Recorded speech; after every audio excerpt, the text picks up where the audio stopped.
Sorry about I turned the camera off, but I'll show you the year tag of it when I got it. The date on the saw is 2017. I had this when I was in high school. When I was 17 years old, I wanted to have a chainsaw for my own. So I decided to get this to start with.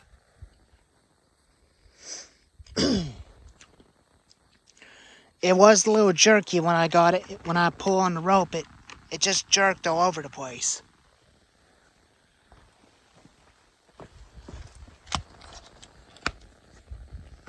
And that's why I handle an other saw, which is a husqavra 455 incher. But it had a decompression valve on it, but this one does not have that. But it starts okay without one.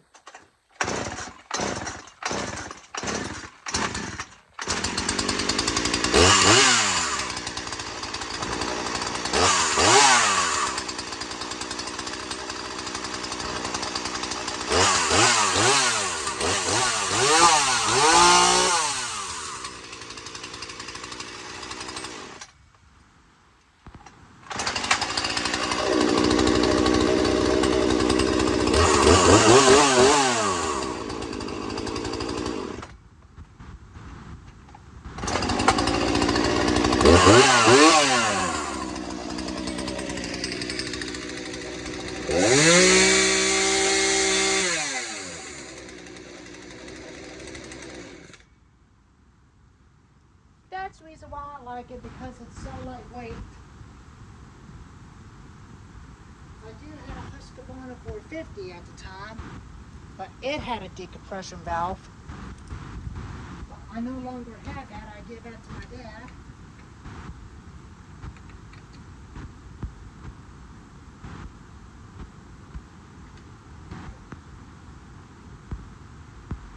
My dad has that now. And I ended up with this one because we traded. Because I traded for this one. And he got the Husky 450 back.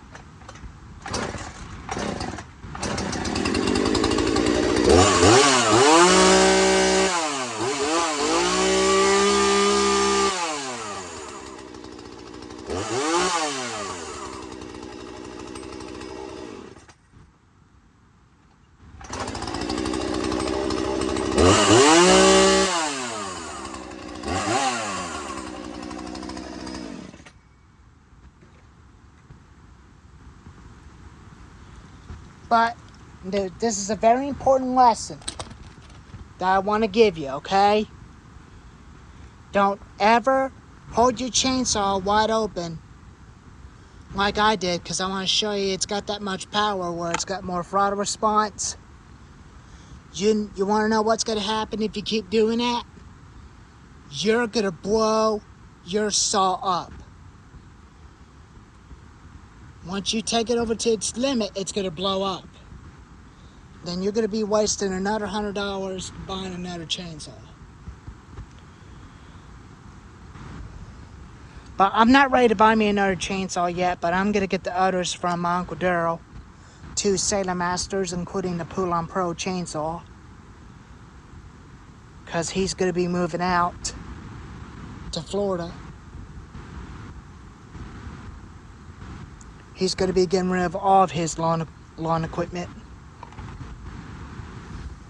I might end up with that Craftsman riding lawnmower,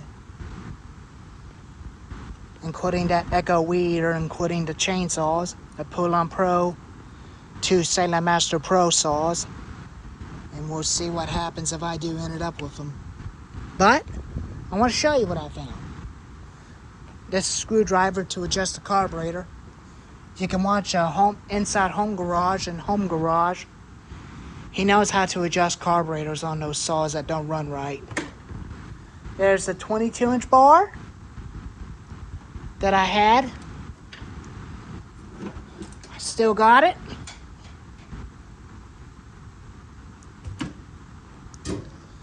And the 20-inch bar off the original Sailor Master. 2002 model. But I ended up getting rid of it. So I'll put that on the other saw if I ever get that other one to run. And there was a other one that does run, but they both used to run, but they're just having a little bit of fuel issue. It's probably just their fuel lines and probably not the carburetors.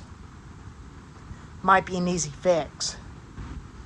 But I'll definitely work on those some other time. If when I get them, I'll definitely work on those some other time.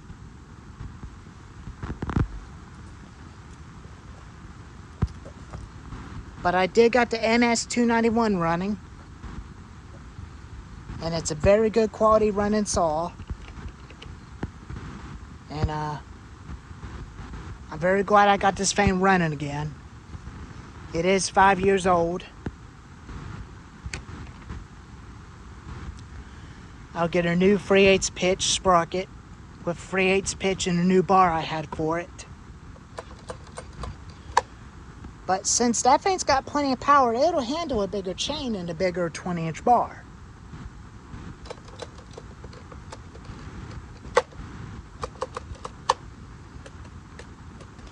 But that's why I definitely like them. Including this little husqavra. I used to have a weed eater, 322L, back in 2018. Have you seen the previous videos of it from 2022? That's what I was talking about. But it ended up having a lot of problems. The fuel lines were cracked and it sprayed and it catch on fire on the outside. So I threw that thing away and quit fooling with it and never bought one again.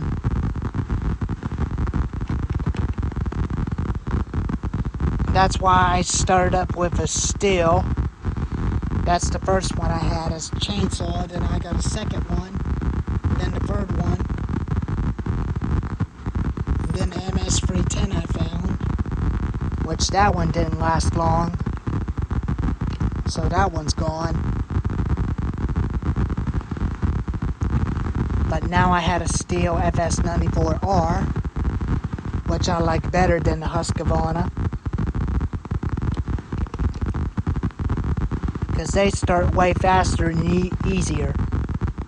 And they run a lot faster too. But I still like Husqvarna weed eaters, but including their chainsaws, but I like Husqvarna 359s.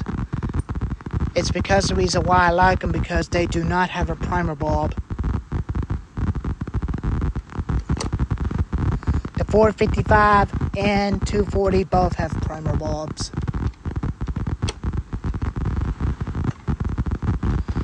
Compression is still good in it.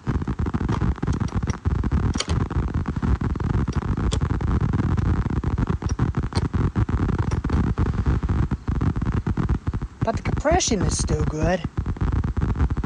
But I did test it out in the log. Made a few cookie cuts. And it does cut. It does work. This time I will never try to flood it again no more. Hopefully it wouldn't happen again. But anyways, I'm going to go ahead and put everything up and go back to the house and probably make me some dinner. But anyways, I'll see you next time. If you like this video, give it a thumbs up, like and subscribe. And lesson learned, don't ever hold your chainsaw wide open until you are cutting something. If you're cutting a piece of wood, you can definitely hold it wide open when cutting a piece of wood. Anyways, I'll see you next time.